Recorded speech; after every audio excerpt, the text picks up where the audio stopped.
Hubble. The iconic telescope that's opened our eyes to the secrets of the universe.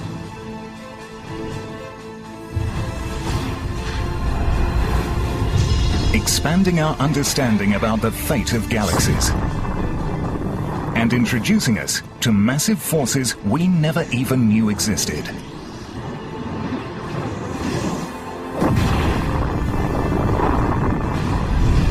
This is Hubble's amazing universe.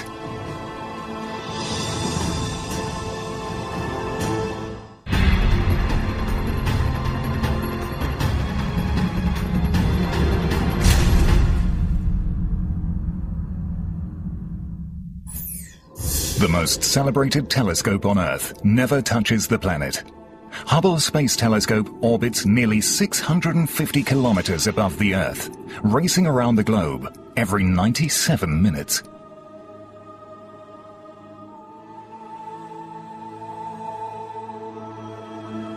Its powerful mirror sees it all. Soaring star factories where new worlds are made. The violence of exploding stars. And a new light on black holes. Hubble is the key that has unlocked some of the greatest mysteries of the universe.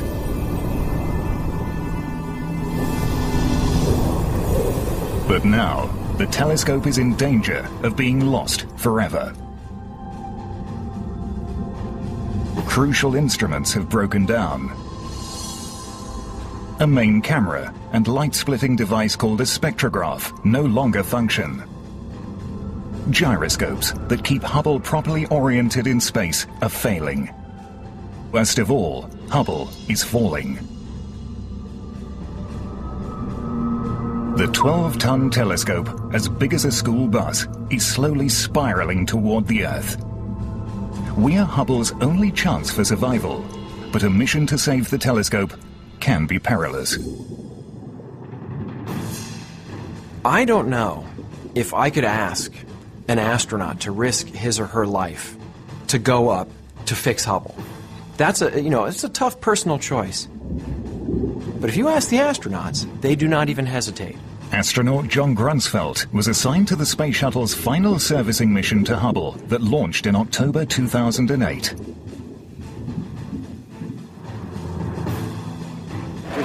Up and burning. 2, 1, and liftoff. Going to Hubble is a calculated risk. Spaceflight is risky by any means. So in the scheme of things, this is something that I've determined, and on behalf of my family, that it's worth risking my life for. Why is an aging telescope that's nearly reached its 20-year life expectancy worth the risk? Because Hubble continues to astound us with surprising details about our universe, as it has since its 1990 launch. Astronomers have long wondered where stars like our Sun come from. Jeff Hester of Arizona State University knows that stars evolve from clouds of gas and dust. What he hopes to discover is how these clouds give life to stars. Astronomers suspected that the Eagle Nebula might provide clues, but even the most powerful Earth-bound telescopes couldn't get a clear view.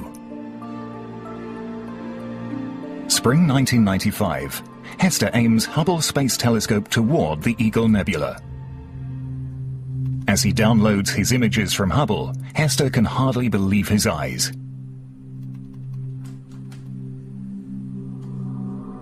This is Hubble's first picture of the Eagle Nebula, some 6,500 light-years away.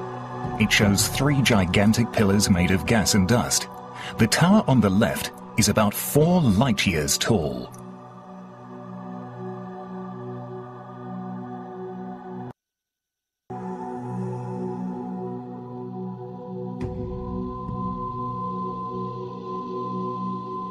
What gives them their shape is the fact that fairly nearby there are some very, very massive, very luminous, very hot stars that are dumping out huge amounts of ultraviolet radiation. And it's sculpting the surroundings. These celestial pillars have never been revealed in such stunning detail.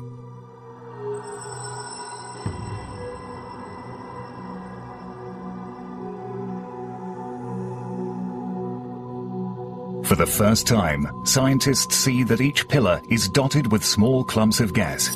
Could such clumps be a missing link in the birth of stars?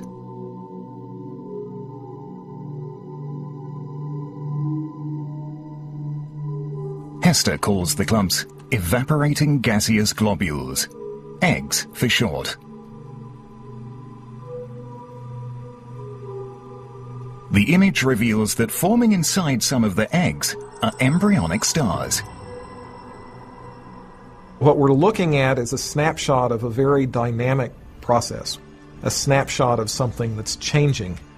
As part of that change, next generation of stars is emerging. This one, for example, you can see the little red dot in there, which actually is the star. And that one is an especially nice one. The star at the tip of the egg is actually pronounced. In the photograph, the eggs appear small, but our entire solar system could fit comfortably inside each one. These hot clumps of gas are the first stage of the formation of a star, and the towers where they hang are rightfully called the Pillars of Creation. Hubble's image of the Eagle Nebula shows us an early stage in the creation of stars. What it doesn't show is the next stage, how stars hatch from eggs. That answer came from images Hubble captured in 1994. Some 1,500 light-years away from Earth lies the Orion Nebula. Like the Eagle Nebula, Orion is a birthplace of stars. When scientists closely examined this image, they discovered tiny dark spots.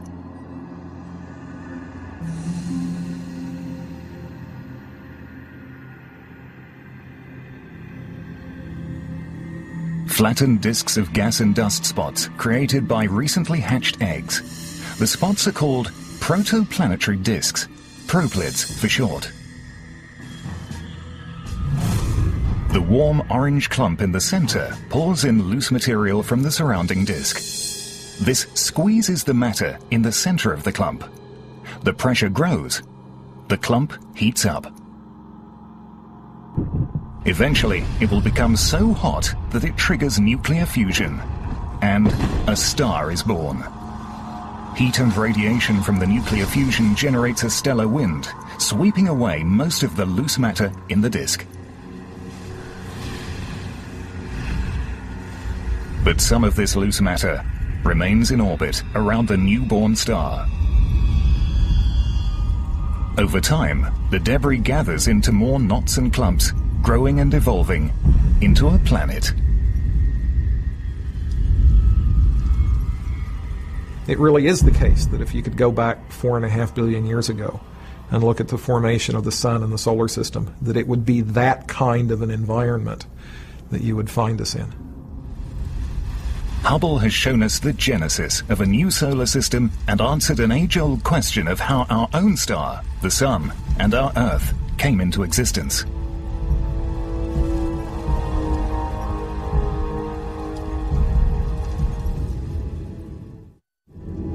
Beyond the Eagle and Orion nebulae, even larger star-forming regions lie within the plane of the Milky Way. Scientists wonder if the life cycle of stars is the same in these distant regions.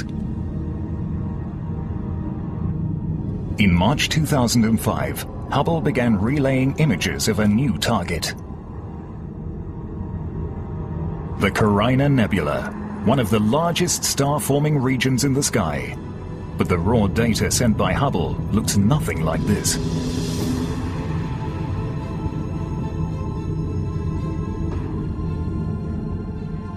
Creating images that help scientists unlock the mysteries with this data falls to imaging expert Zsolt Live.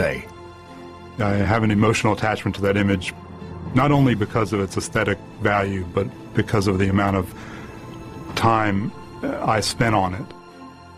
Picture data comes in from Hubble in black and white. Levi assigns colors to these images according to the chemical elements detected by Hubble's instruments. Blue shows oxygen. Red shows sulfur. And green is hydrogen. Levi works for about a year to produce the full mosaic out of 48 separate pictures. Hubble's image of Carina shows a region over 50 light-years across. Here too are the eggs that will one day become stars, encircled by planets. Among the thousands of newborn stars lurks a surprise. Within the cloudy halls of Carina, Hubble detects the death throes of a massive star. For scientists, a dying star is an opportunity to see the future of our own solar system. What these Hubble images show are shells of gas that serve as tombstones. Their quiet beauty is deceptive. These walls of color are the outer layers of a star much like our Sun. As a star runs out of fuel, these layers expand until the gravity of the star can no longer hold them. Eventually, they are released into space.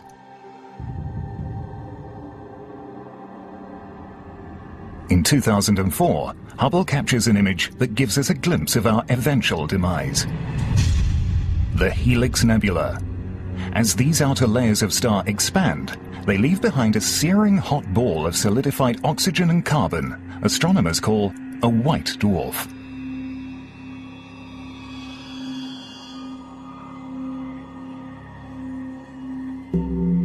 Someday, the same thing will happen to our own Sun. The Sun will run out of fuel, and that will cause it to expand into a giant red star.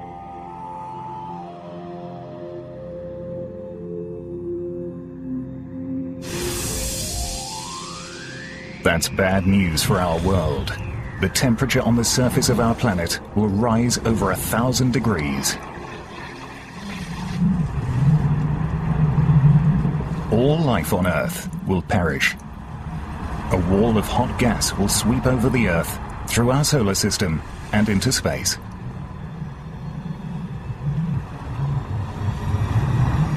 Every planet and moon in its path will be incinerated. The only thing left of our Sun will be a splash of color visible from thousands of light-years away. Like this.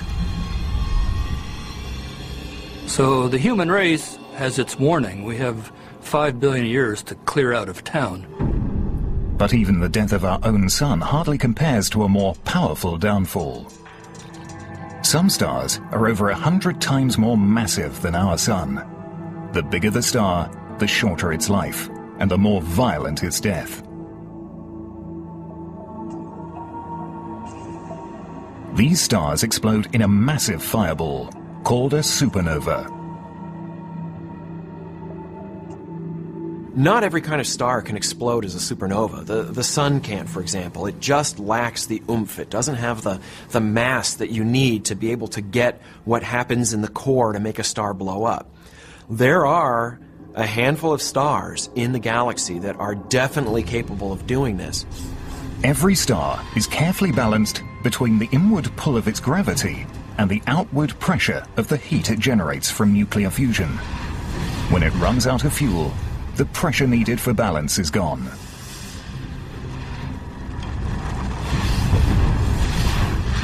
Gravity now reigns supreme. The star caves in and explodes. The full fury of a supernova destroys the star and everything around it. If the star was near enough to Earth, a wave of deadly gamma and X-rays would flood towards us.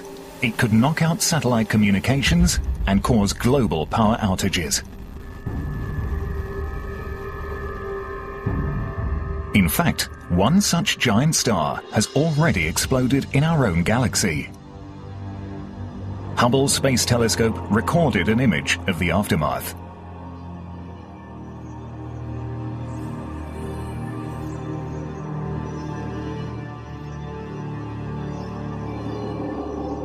The Crab Nebula is the expanding wreckage from a supernova that occurred in the year 1054.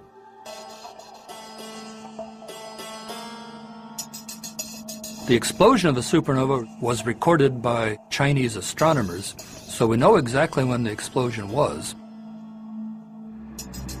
The expanding debris from this 1,000-year-old supernova is still moving into space at about 5 million kilometers per hour. But the image is more than just a snapshot of ancient history. For scientists, the interconnected web-like filaments offer a clue as to the nature of life itself. The basic elements needed to create life are formed in the heart of stars.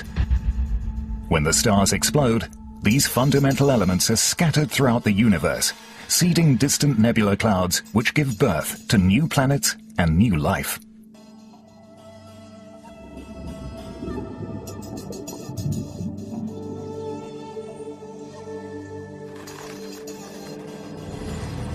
The hemoglobin in your blood, when you bleed and it's red, that red color is due to oxygen, and it's due to iron that is in your blood that was created in a supernova. The gold on your wedding ring is created in a supernova. Calcium in your bones was created in a supernova. And so we learn so much about the universe itself when these stars die.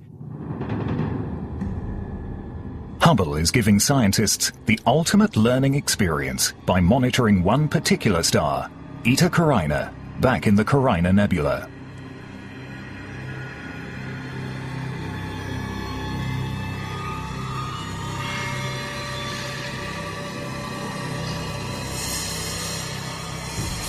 This is a star that is a bit of a mystery. It appears to have about 100 times the mass of the Sun, and that is the upper limit.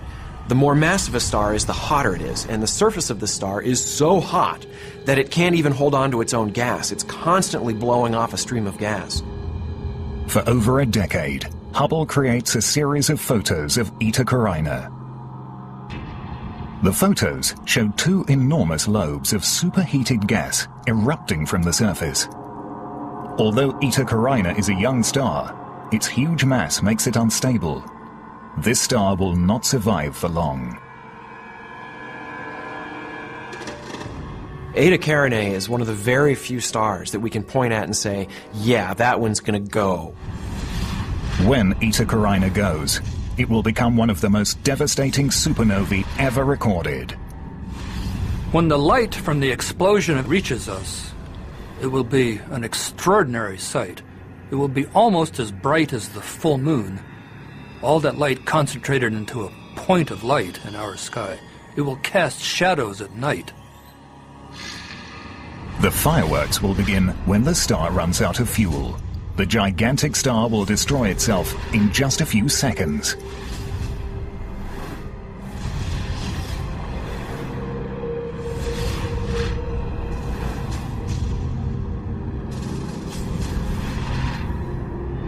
The core of the exploding star will bear the full brunt of the catastrophe. When that happens, it will leave behind one outer space phenomenon that has long captured the imagination of stargazers. A black hole.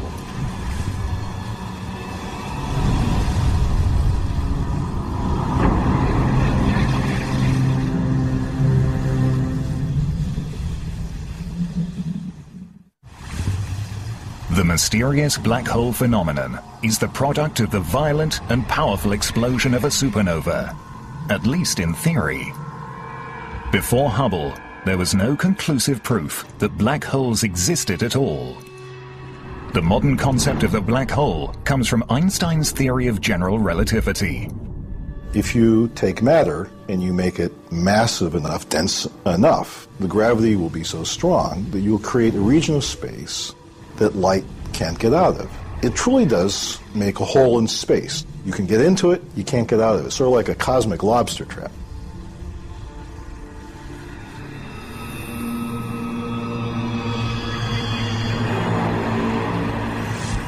According to Einstein, a black hole begins with a very large star. It must be at least 4 times bigger than our sun. A black hole is a simple thing. It is a hunk of matter which somehow has gotten so small that the gravitational field right around it is so strong that light cannot escape from it. So even if it tried to emit radiation, the photons would fall back. They would be sucked back by the gravity of the black hole, and it would look invisible. During the blast of a supernova, the inner core of a star collapses into a single point, smaller than a pinhead. Astronomers call this single point a singularity.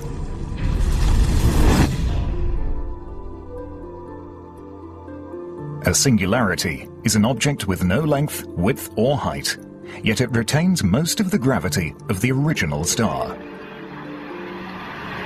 One of the primary goals for Hubble was to prove once and for all whether or not black holes exist.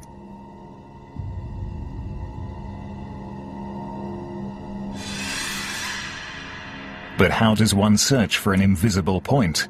Astronomers decide to direct Hubble to examine the exact centers of galaxies. It is a wise decision.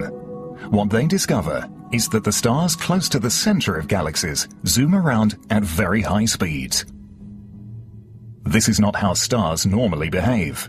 Most stars move along at relatively slow speeds.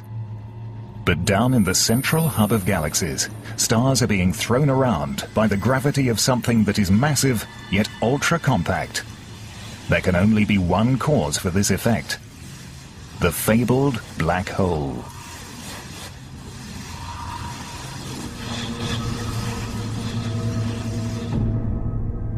Further evidence of black holes comes from Hubble's images of a mysterious jet some 5,000 light-years long.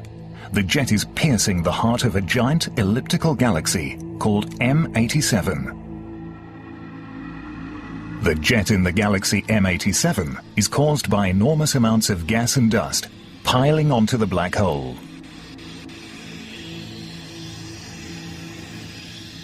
There's so much material that a traffic jam occurs. The gas and dust back up, forming a disk. Some of this material escapes and creates the jet.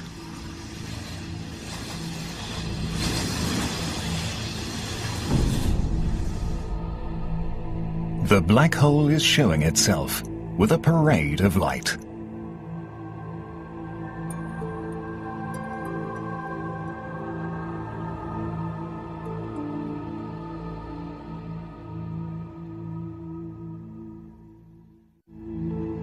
The connection between a galaxy and the black hole in its heart is not yet well understood. But astronomers believe that black holes play a part in the formation of galaxies.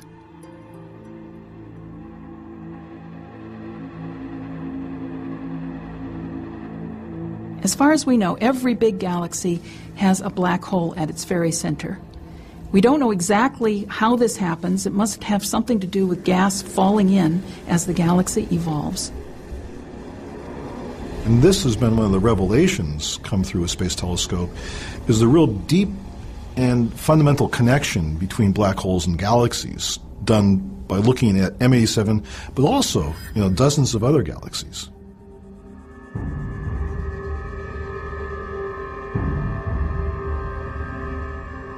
Before Hubble, black holes were merely a concept, an unproven part of astronomical lore.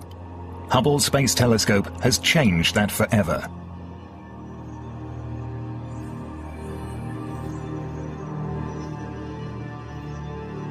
The violent forces that create stars far off in space also shape our own solar system.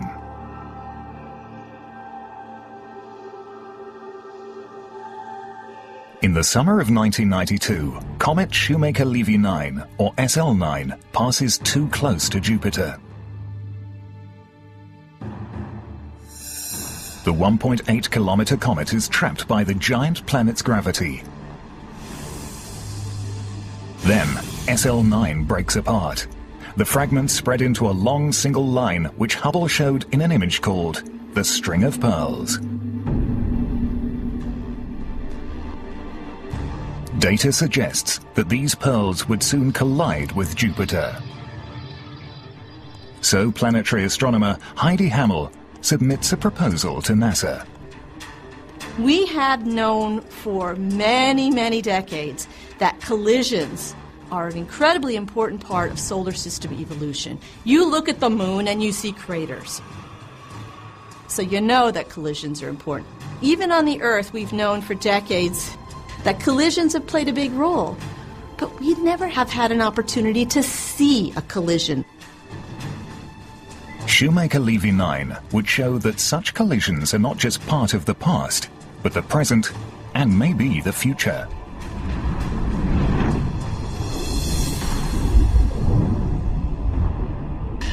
Part of the challenge of Shoemaker-Levy 9 is getting Hubble to follow an event in real time. The telescope usually looks at processes that unfold over millions of years, but the comet's death would happen rapidly.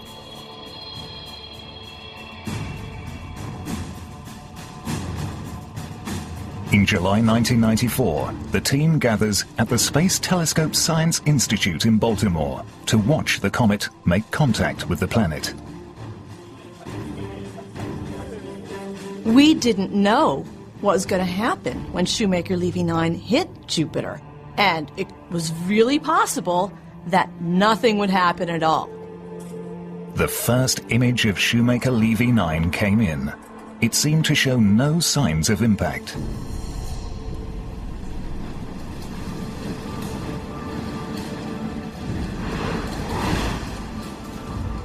But then, new images came in. So there's a red spot, so you know. Atlas Look! Oh, yeah, that's it. My God! That's it. Look at that! The planet had rotated enough that the impact site was visible on the disk, and it was huge. The team was watching the comet hit the planet in real time. This was cosmic history in action. Reporters and cameras were standing by in an auditorium above. And at the same time, on the screen of the press conference, Gene Shoemaker was saying, if we should see these things at all. And we were downstairs going, whoa, look at this, amazing. And we go, oh, we have to show this. You can't let him sit up there saying we don't know. We know. Pepper shot, she's going in. She's going in. Camera 3. Come on, she's bursting in. She's bursting in. Go high. And I stood on the side, and they were all on a little table. And I think we may have some up-to-date information from Heidi Hammel. I have a raw laser printer output. This is as raw as it gets. We can actually see the impact site itself. For an entire week, Hubble captures images of Shoemaker-Levy 9 as it mercilessly hammers Jupiter.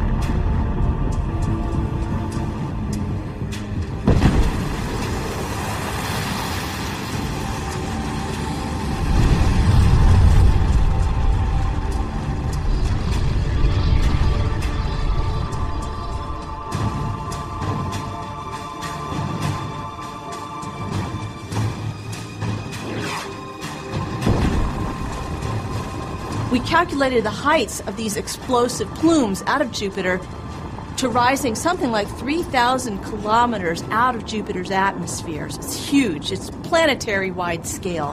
What there was left was clouds that had been seriously disturbed over thousands and thousands of miles, seriously disturbed up to temperatures of tens of thousands of degrees.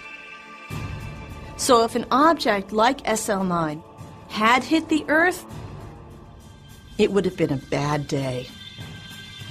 Hubble's pictures of the comet impact prove that the kind of violence that formed our planet billions of years ago continues through this day.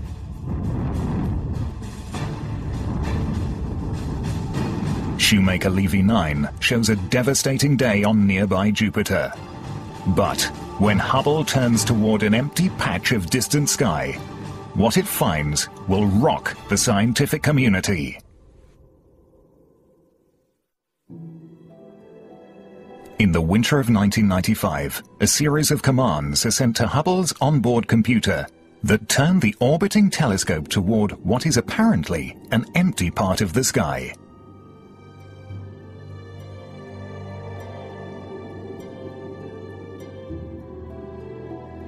Hubble's powerful gaze locks onto this single region of space for 10 consecutive days, creating a series of exposures that would be known as the Hubble Deep Field. The Hubble Deep Field was a pretty astonishing idea. Take a telescope out in space and point it at one part of the sky and let it sit.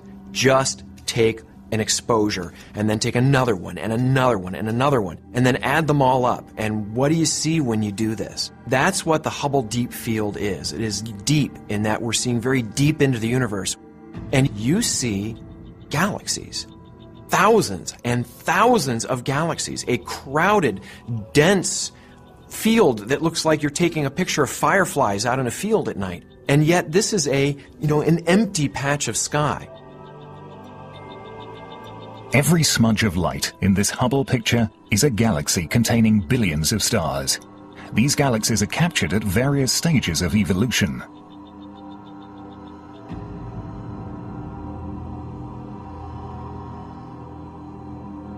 From a time near the birth of the cosmos to the rise of spiral galaxies like our own Milky Way, scattered here and there, in the Hubble Deep Field are the smash-ups of space. Galaxies crashing into and cannibalizing each other.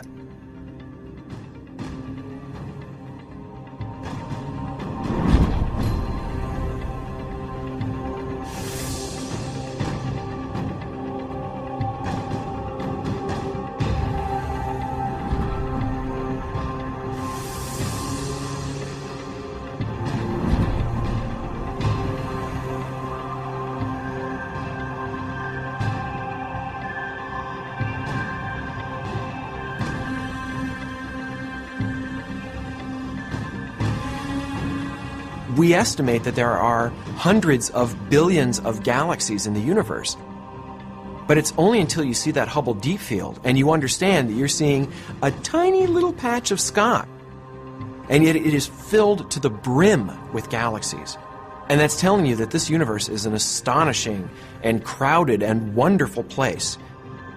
The entire history of growth and change in galaxies is written in this single image of the Hubble Deep Field.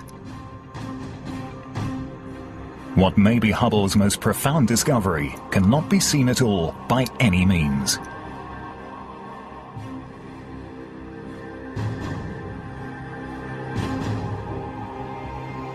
Something with so much power, it holds the entire universe together.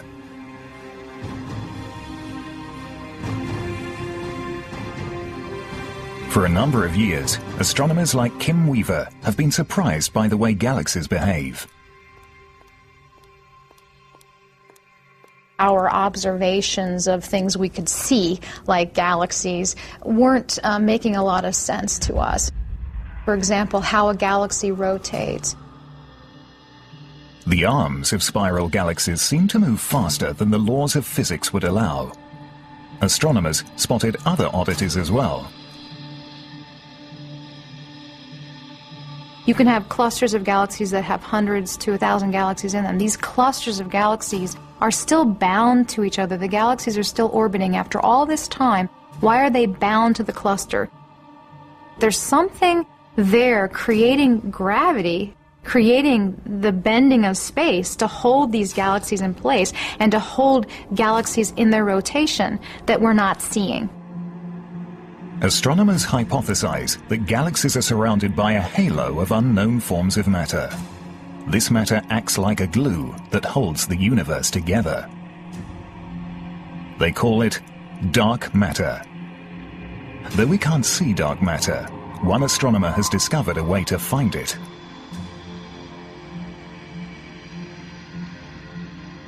We took the Hubble Space Telescope and over 2 years slowly pieced together a mosaic of 600 images, tiled together a large patch of sky. in which we could see about 2 million faint galaxies. And this was the Hubble Space Telescope Cosmos survey. It's the largest ever survey taken from space. The survey revealed that stars and galaxies are born from ordinary matter, trapped by gravity inside clouds of dark matter. This 3D plot of dark matter clouds, charted by Hubble for the first time in history, shows how dark matter forms the very structure of our universe.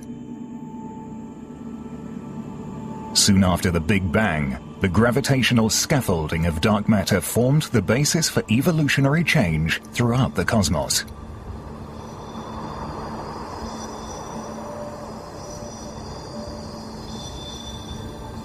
We, in fact, owe our entire existence to this scaffolding that's set up of dark matter in the early universe.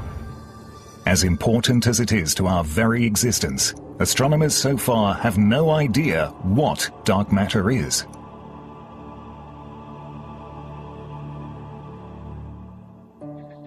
This table shows us every element in the universe that we commonly experience on a daily basis.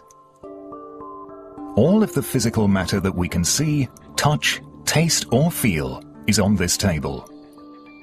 But not dark matter.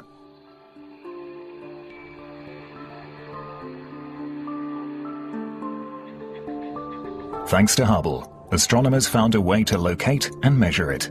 What they found is that there is 5 times more dark matter in the universe than physical matter.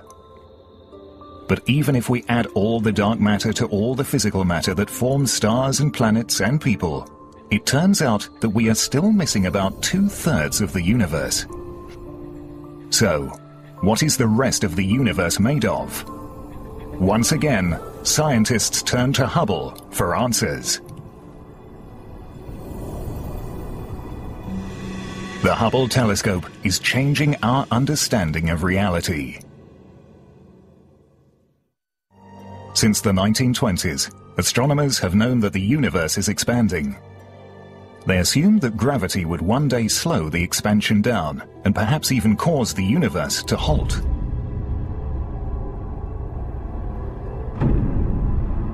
I know the universe is slowing down. The question just is how much? The answer to this question would settle the debate about the age and fate of the universe. And it became a race. There were 2 teams that didn't much like each other.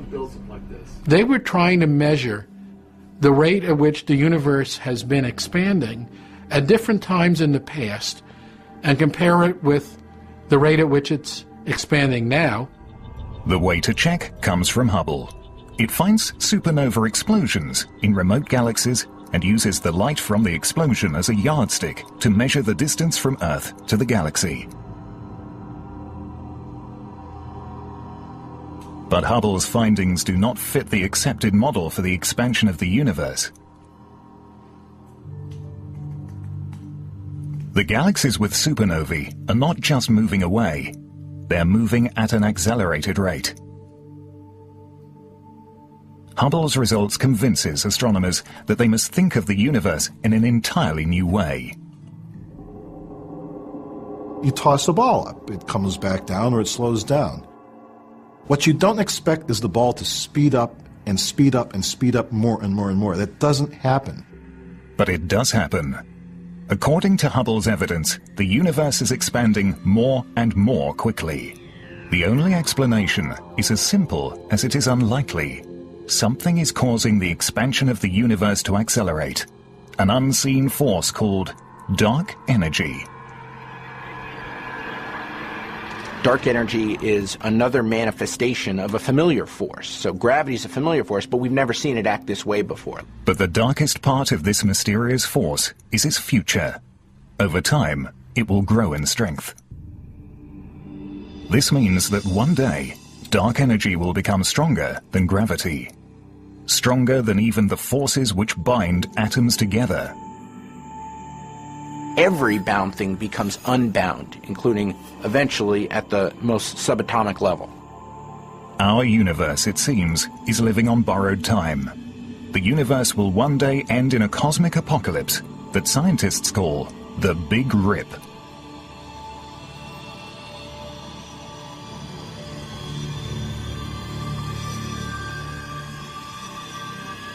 It's what we get for daring to look at something. We're outside the envelope. We didn't expect this at all. It is a tremendous change in how we think about the universe.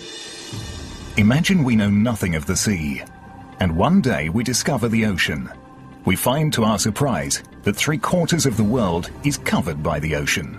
But we have no clue what is in the ocean, or what the ocean does. This is where we are today with dark energy.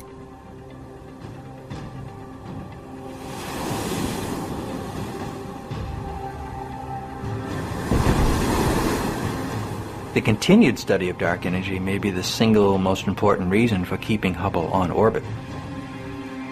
But how much longer can we keep Hubble flying?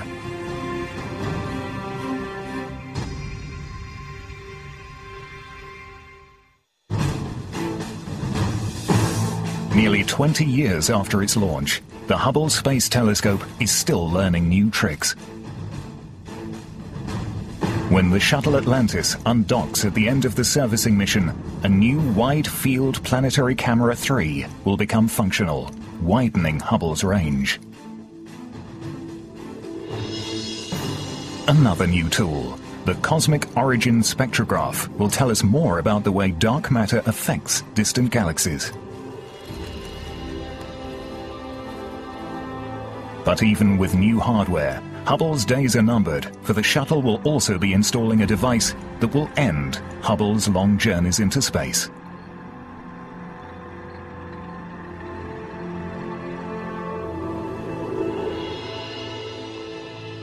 At the end of the mission, when all the work is done, before the final moment that we go back in the airlock, and I'm absolutely sure I'm going to take either one last grab on the Hubble or one last look.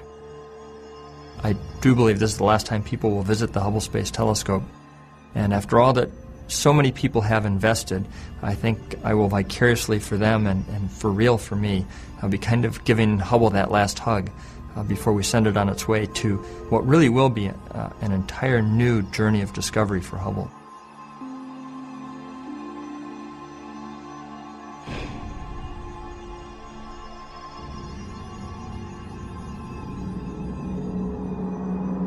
It is difficult for me to think of the end of the mission for the Space Telescope because right now it's in prime productivity, or rather will be once we're able to fix it up again.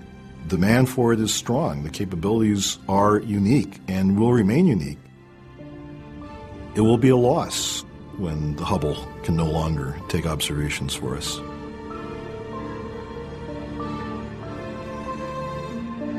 On the day that happens, the telescope will receive one last command to shut down and return to Earth.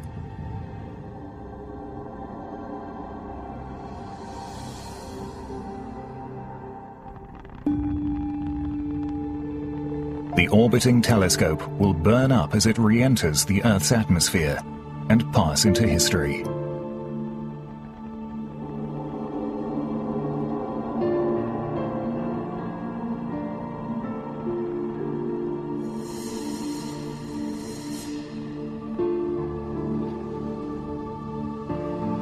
Controllers want to make sure that the enormous telescope falls into the Pacific.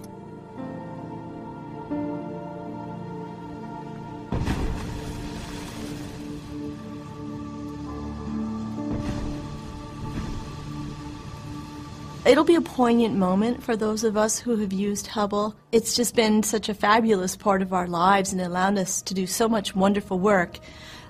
But I think at the same time we're looking forward. The next generation of space telescope is called the James Webb Space Telescope and is scheduled for launch in 2013. The Webb telescope will go beyond Hubble, literally. It will be placed beyond the Moon, poised in delicate balance among the gravitational pulls of the Earth, Moon, and Sun. James Webb Space Telescope that's coming along after Hubble has some hope of actually directly imaging a planet around another star. Someday we hope to not only find Earth-like planets, but to detect their atmospheres, chemically analyze their atmospheres, and see if there are signatures of life.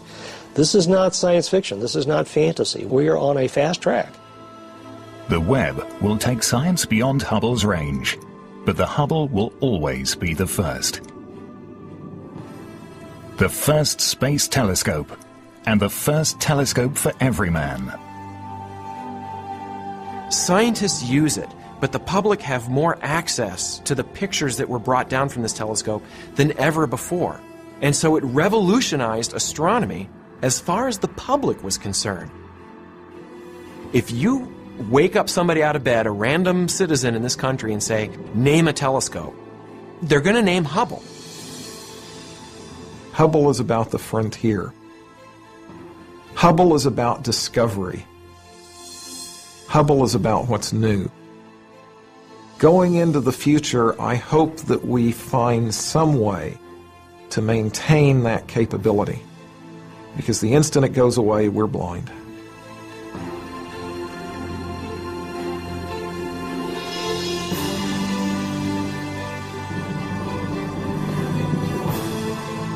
It has circled the Earth thousands of times, whirling around us again and again. Hubble has been the wide eyes of some very curious beings. It has given us astonishing images, taking the human mind to the beginning and end of time, beyond our own ability to wonder at the world.